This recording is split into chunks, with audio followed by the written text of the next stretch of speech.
بھائی ویسے بھی پیر کو اپنے مرید کا ادب کرنا ہی چاہیے.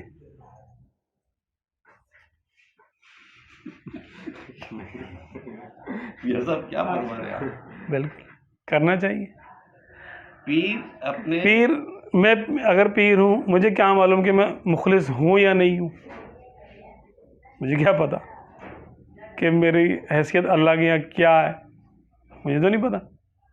لیکن ایک شخص ہے جو اتنی دور سے آ رہا ہے منگو پیر کے وادیوں میں اور کھڈوں میں، اور اس کے منہ پہ غبار بھی لگ رہا ہے، سب ہو رہا ہے، رائے خدا میں چل کے آ رہا ہے. میں تو ایسے بتا لڈو تو بانٹتا نہیں، یہاں پر میں پیسے بھی نہیں دیتا کسی کو، تو کچھ بھی نہیں ملتا. وہ آ رہا ہے تو بھائی اللہ کی محبت میں آ رہا ہے نا.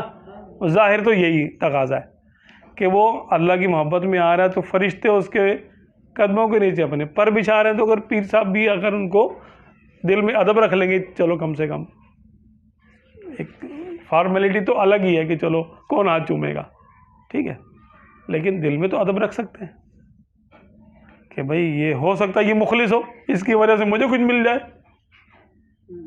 اس کا اخلاص میرے سے زیادہ اللہ تعالیٰ کو پسند آ جائے، تو ہو سکتا ہے میری بھی نیکیاں اسی کی وجہ سے قبول ہو جائیں. یہ ویسے نوینتا فرما رہے، ایسا ہوتا نہیں ہے. نہیں، ہونا تو یہی چاہیے. دیکھیں کیونکہ آقا دو عالم صلی اللہ علیہ وسلم کا معاملہ تو الگ ہی ہے نا، تو نبی ہیں، اللہ کے نبی پسندیدہ ہیں، ٹھیک ہے. باقیوں میں آپ دیکھیں نا، لوگ بزرگ جو تھے وہ تعظیم و تکریم کرتے تھے. ارے ایک صحابی آئے آپ صلی اللہ علیہ وسلم کی بارگاہ میں، تو سرکار صلی اللہ علیہ وسلم نے ان سے پوچھا کہ کیوں آئے؟ تو انہوں نے عرض کی یا رسول اللہ صلی اللہ علیہ وسلم، میں وہ تعلیم دینے آیا ہوں جو اللہ نے آپ کو سکھائی ہے. فرمایا مرحبا بطالب العلم، طالب علم کو مرحبا. اب مرحبا کا لفظ تقریباً ہے نا، عزت دینے کے لیے پروٹوکول دیا. یہ تو سننے سے بھی یہ بات ثابت. بیٹا اگر پیر بنا ہے تو والد کا ہاتھ بھی چومے. بھائی پیر ہیں تو بالکل وہ اپنے مرید کے بھی، پیر کو چاہیے کہ وہ مرید کا بھی ادب کرے. بالکل کرنا چاہیے ادب. ظاہراً اگر نہیں بھی کرتا نا، جیسے بعض ایسی چیزیں ہوتی ہیں کہ جو خلاف رواج ہوتی ہیں یا خلاف وہ آکورڈ سی لگتی ہیں، تو پھر اس میں ہر ایسے کام سے بچنا چاہیے کہ انگلی اٹھے انسان کی طرف، چاہے یعنی تقریباً ہی اٹھے انگلی. اس پہ یعنی روایتیں موجود ہیں کہ ایسا نہ بنو کہ لوگ تمہاری طرف انگلی اٹھائیں. اب اس کی شروحات میں بھی ہے کہ تمہیں اتنا نیک مت اپنے آپ کو شو کرو کہ لوگ بولیں گے یہ نیک ہے یار، یہ نیک آدمی کتنا بڑا ہے. ارے اللہ تعالیٰ دلوں کے حال جانتے ہیں. آپ دل میں عاجزی کر لیں، باقی چلنے دیں، جو رواج چل رہا ہے اس کو چلنے دیں، اور اپنی معاملہ دل میں رکھیں. اللہ تعالیٰ دلوں کو جانتا ہے. کیا ہوا؟ اپنے مریدوں کے لیے ہی دعا نہیں کرنی چاہیے صرف، بلکہ اپنے مریدوں کے وسیلے سے اپنے لیے بھی دعا کرنی چاہیے. شیطان کا یہی معاملہ تھا. شیطان کمبخت مہاراج جو ہے وہ فرشتوں کو پڑھاتا تھا، اور اس کے بارے میں جو روایتوں میں آتا ہے وہ یہ آتا ہے کہ فرشتوں کو یہ پتہ چلا کہیں سے کہ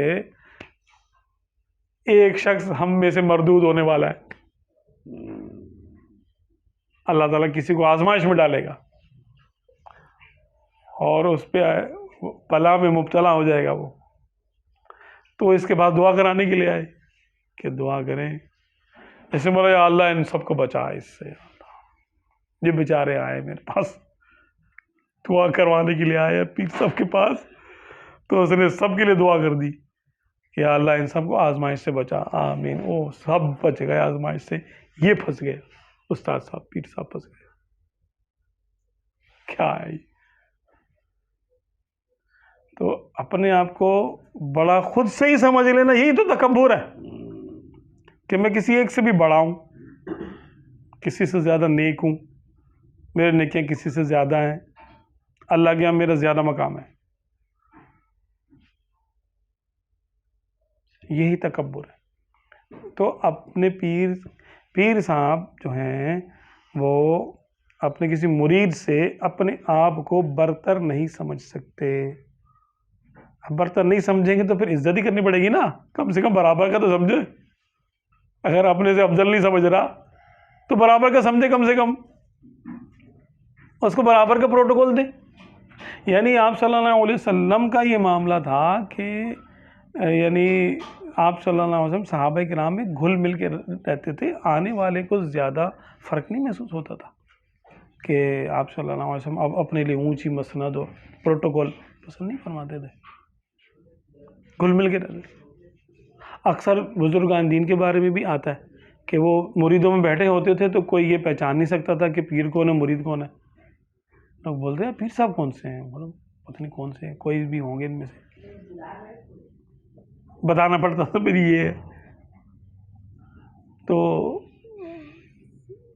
یعنی آپ صلی اللہ علیہ وسلم نے اپنے لیے قیام کا بھی یعنی استحباباً منع فرمایا کہ بھئی میرے آنے پہ کھڑے نہ ہوا کرو.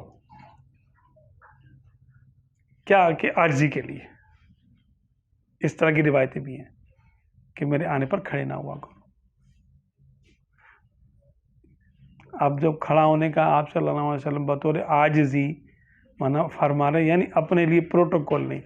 بعض اوقات اپنے پیچھے چلنے والے صحابہ کرام کو فرماتے تھے میرے آگے چلو، تو صحابہ کرام پیچھے رہتے تو فرماتے میری پشت فرشتوں کے لیے چھوڑ دو کہ میرے پیچھے فرشتے چلیں گے، تم لوگ آگے چلو.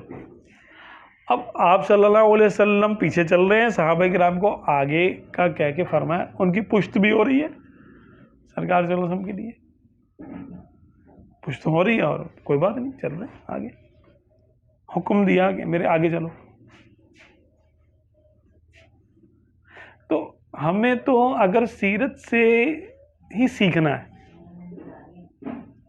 باقی اگر کسی اور خانقاہ میں کسی اور معاملات میں کوئی مخصوص معاملات ہوں تو ہمارے لیے وہ رول ماڈل نہیں ہے.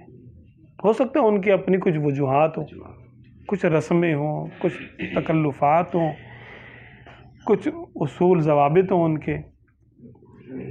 ہمارا جو یعنی اصل اصول ہے سنت، سنت سے جو بات آ رہی ہے اس کو فوقیت ہے ہر ایک اصول پر، ہر اصول پر اس اصول کو سنت کو فوقیت ہے.